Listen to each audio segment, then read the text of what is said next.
अस्सलाम वालेकुम, welcome to my channel. आज हम स्टार्ट करेंगे हमारी नेक्स्ट रूल क्लास। हमारी होगी ये तीसरी प्रपोजिशन की। तो चले हम अपनी क्लास को स्टार्ट करते हैं। आज हमारा होगा रूल नंबर 7। उस पर हम बात करेंगे। रूल नंबर 7 में हम बात करेंगे एंटर की। एंटर में एंटर के लिए कौन सा प्रपोजिशन यूज़ किया जाता है, हम उसकी बात करेंगे। ठीक हो गया। Enter,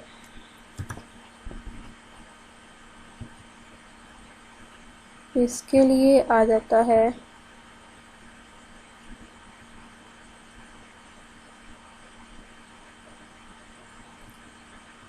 enter. इसके लिए हम रूल को देखेंगे कौन सा रूल आता है। इसके लिए हमारे पास आती हैं दो कंडीशंस। कौन कौन सी, हम उन कंडीशंस को डिस्कस कर लेते हैं। कंडीशंस हैं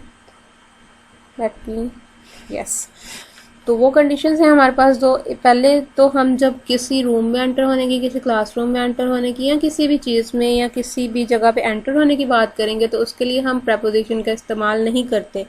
उसके लिए आता है नो प्रपोजिशन। ठीक हो गया, नो प्रपोजिशन। दूसरी कंडीशन आ जाती है जब हम दो कॉन्ट्रैक्ट्स या दो एग्रीमेंट्स वगैरह को साइन कर रहे हैं। उनके लिए जब हम एंटर होते हैं, दो मतलब कोई भी एग्रीमेंट हो जाता है, कोई भी कॉन्ट्रैक्ट हो जाता है, कोई भी पार्टीज उसको साइन कर रही हैं या कोई भी कंपनीज उसको साइन कर रही हैं, तो उसके लिए हम यूज़ करते हैं इनटू। प्रपोजिशन इनटू का यूज़ किया जाता है। हम जब किसी कॉन्ट्रैक्ट, इनटू यूज़ होता है जब हम किसी कॉन्ट्रैक्ट, एग्रीमेंट वगैरह को साइन करने की बात करते हैं। ठीक हो गया, कॉन्ट्रैक्ट एंड एग्रीमेंट, उसके लिए हम यूज़ करते हैं। चलें हम इसकी देख लेते हैं अभी एग्जांपल।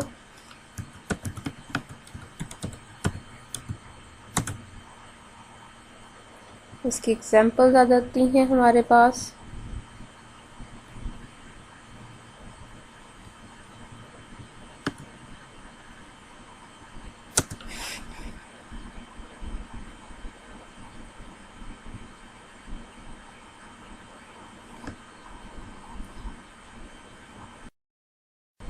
एग्जाम्पल में हमारे पास आ जाता है ही एंटर्ड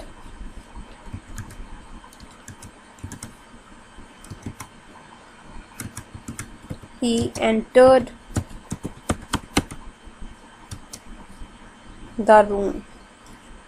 यहाँ पे आएगा नो प्रपोजिशन, द रूम। ठीक हो गया, यहाँ पे हम प्रपोजिशन का इस्तेमाल नहीं करेंगे। ठीक है,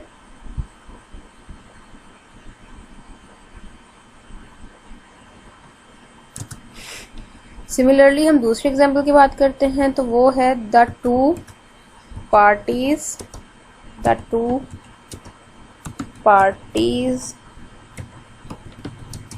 एंटर्ड into an agreement.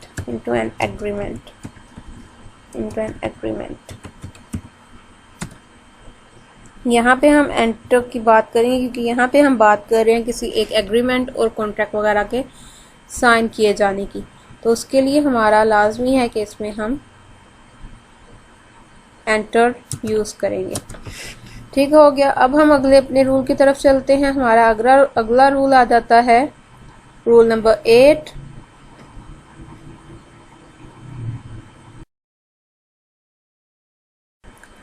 हमारा अगला रूल आ जाता है क्वार्रल को लेकर। क्वार्रल यानी कि लड़ाई की बात कर रहे हैं हम यहाँ पे, QUARREL, क्वार्रल। ठीक हो गया।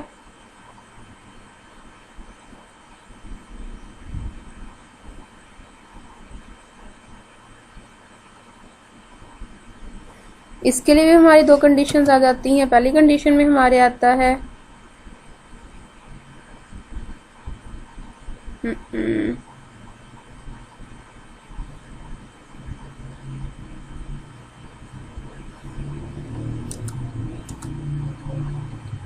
उसके लिए हमारी पहली कंडीशन आ जाती है क्वार्रल ओवर मैटर या विद पर्सन, यानी कि पर्सन के साथ अगर हम क्वर्ल की बात करेंगे, अगर किसी पर्सन के साथ लड़ाई हो रही है, उसकी बात हो रही है, तो उसके लिए हमारा आएगा प्रेपोजिशन विद।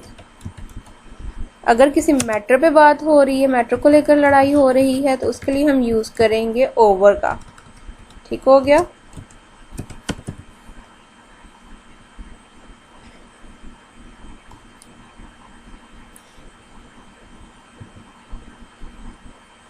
सही है। यहाँ पे अगर पर्सन की बात करेंगे तो हम यूज करेंगे विद का, अगर मैटर की बात करेंगे तो हम यूज करेंगे ओवर का। अब इसकी हम एग्जांपल्स देख लेते हैं जल्दी से, एग्जांपल्स देख लेते हैं इसकी हम।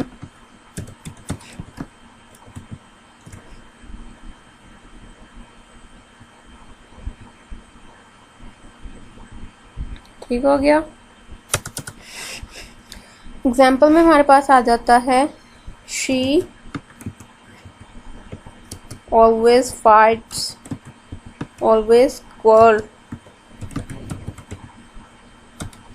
With her husband. ठीक हो गया। यहाँ पे हमने यूज किया क्वार्रल विद को, क्योंकि एक पर्सन के साथ यहाँ पे लड़ाई की बात की जा रही है, तो इसलिए हमने यूज किया विद को।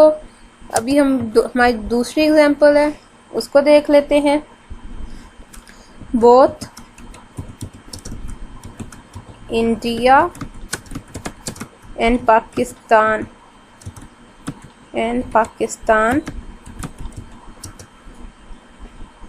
quarrel over the matter of Kashmir. ठीक हो गया। तो यहाँ पे हमने यूज किया है क्वर्ल ओवर को, over the matter of Kashmir पे। ठीक हो गया। इसी तरह हम चलते हैं अब हमारे रूल नंबर 9 की जानिब। 7 और 8 आई होप आपको समझ आ गए होंगे। अब हम चलते हैं रूल नंबर 9 पे। रूल नंबर 9 थोड़ा जो है वो ट्रिकी है, उसको हम ज़रा अच्छे से समझेंगे। यहाँ पे हम लोग देखेंगे लुक को लेकर प्रेपोजिशंस कितने यूज़ होते हैं, उस पर क्या क्या कंडीशंस आती हैं, वो सारी चीज़ें हम यहाँ पे देखेंगे। ठीक हो गया। लुक को लेकर हमारा प्रेपोजिशन आ गया लुक। यहाँ पे हम इसकी कंडीशंस देखते हैं कि किस तरह से हम इसको यूज़ कर सकते हैं, कितने तरीक़ों से। ठीक हो गया। पहले हम देखेंगे लुक, अगर यानी कि हमें किसी चीज़ की तरफ देख रहे हैं तो उसके लिए क्या प्रपोजिशन यूज़ होगा। अगर हम लुक तलाश के मीनिंग में भी हम इसको लेते हैं, उसके लिए क्या प्रपोजिशन होगा। लुक देखभाल के मीनिंग में भी लेते हैं, उसके लिए क्या प्रपोजिशन होगा। और लुक छानबीन के मैटर में, इन्वेस्टिगेशन के मैटर में भी लिया जाता है, तो उसके लिए क्या क्या क्या क्या प्रपोजिशन होंगे, क्या क्या कंडीशंस हैं। अब हम उसको देखते हैं। सबसे पहले हम देखते हैं लुक, किसी की तरफ देखना, किसी की तरफ देखना। ठीक है। उसके लिए प्रपोजिशन आता है हमेशा एट। ठीक हो गया। फिर आ जाता है तलाश करना, यानी कि सर्च करना, कोई चीज सर्च करना है, किसी को सर्च करना। ठीक हो गया। उसके लिए आता है फॉर। थर्ड कंडीशन आ जाती है देखभाल, यानी कि केयर के मीनिंग में। ठीक है, केयर करना के मीनिंग में आ जाती है, या किसी को संभालना के मीनिंग में आ जाती है, तो उसके लिए आ जाता है आफ्टर, लुक आफ्टर। फिर फोर्थ कंडीशन आ जाती है इन्वेस्टिगेशन, यानी कि किसी की छानबीन करना, इन्वेस्टिगेट करना, इन्वेस्टिगेशन। उसके लिए आ जाता है इनटू। ठीक हो गया। Look at, look for,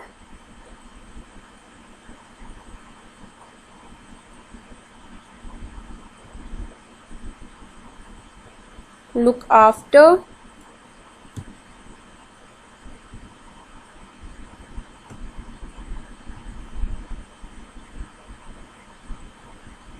look into, look after। ठीक हो गया। ये 4 कंडीशंस आपने लाजमी याद रखनी है। फिर अकॉर्डिंग टू हम एग्जाम्पल भी इसको समझते हैं। उसके बाद आ जाती है हमारे पास एग्जाम्पल्स।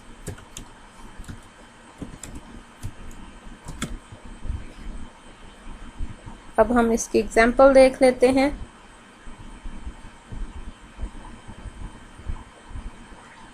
एग्जाम्पल पे हमारे पास पहली चीज आती है, पहली एग्जाम्पल आती है इसके लिए लुक एट। लुक एट के लिए हम सेंटेंस लेते हैं लुक एट मी, मेरी तरफ देखो, ठीक है। दूसरी एग्जाम्पल इसके लिए हम ले लेते हैं he is searching, he is looking for a job, वो जॉब की तलाश में है। तो यहाँ पे हमने सर्च के मीनिंग में लिया है चीज को। फिर उसके बाद तीसरी एग्जाम्पल हमारे पास आ जाती है after her mother's death,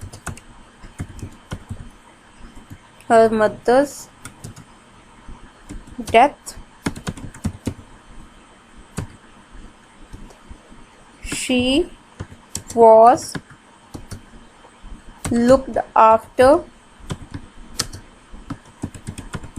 by her aunt। ठीक हो गया। उसकी अम्मी की डेथ के बाद उसकी देखभाल उसकी खाला ने की। ठीक हो गया। The committee is looking into the matter, the committee is looking into the matter. Look for search के मीनिंग में आ गया। लुक्ड आफ्टर देखभाल की मीनिंग में आ गया। लुक एट मी मेरी तरफ देखना की मीनिंग में आ गया। लुक इन टू कमेटी के कमेटी अपने मैटर्स देख रही है, मैटर को देख रही है सेंस में इसको यूज कर लिया, यानी किसी मैटर में इन्वेस्टिगेशन के मैटर में यूज कर लिया। ठीक हो गया। अब हम आ जाते हैं हमारी लास्ट रूल की तरफ, रूल नंबर 10। रूल नंबर 10 में हम कुछ फिक्स प्रपोजिशंस को देख लेते हैं, ठीक है। जैसे फिक्स प्रपोजिशन में आ जाता है फॉन्ट के साथ आता है, ये हमने पहले भी देखा था, फॉन्ट के साथ ऑफ आता है, लेकिन फॉन्टनेस के साथ फॉर आता है, फॉर।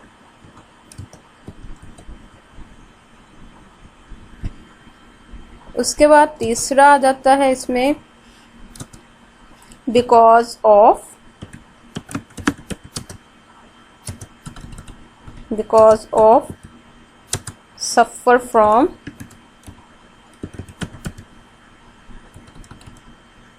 फ्रॉम, रिमाइंड के साथ भी आता है ऑफ।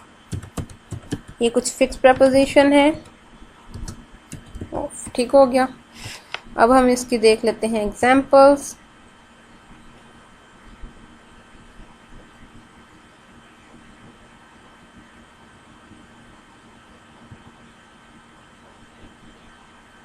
ठीक है, इसको हम हाईलाइट कर देते हैं।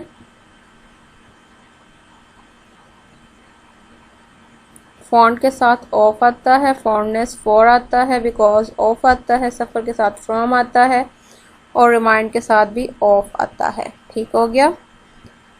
अब इसी तरह हम इनकी एग्जांपल्स देख लेंगे।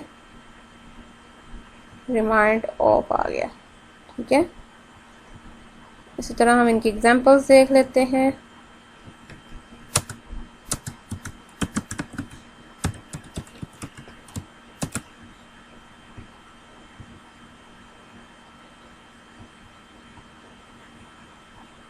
सही है।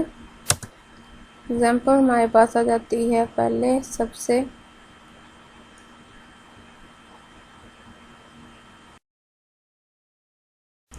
I cannot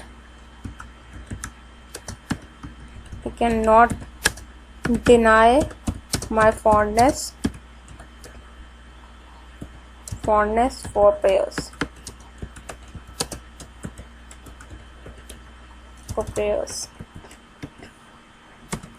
She is suffering of fever. She suffering, she's suffering from fever, she's suffering from fever। Headache लिख लेते हैं भाई, हेडेक। she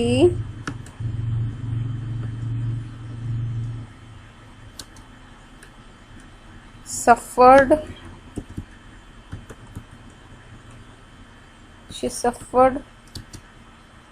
because of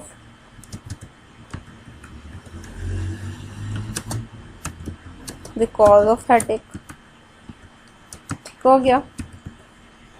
तो ये हमारे कुछ एग्जाम्पल्स हैं। उसके बाद आ जाता है रिमाइंड का। हम एक एग्जाम्पल बना लेते हैं। Your face reminds me of my mother।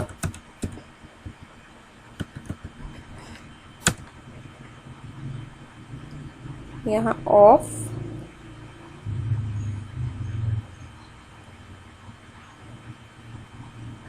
Because के साथ ऑफ आ गया, फॉरनेस फॉर आ गया, और सिमिलरली सफ़र फ्रॉम आ गया। ठीक हो गया। आई होप आपको यहाँ तक सारी चीज़ें क्लियर हो गई होंगी। इंशाल्लाह हम हमारी अगली क्लास में मिलते हैं। तब तक के लिए थैंक यू सो मच। अल्लाह हाफिज़।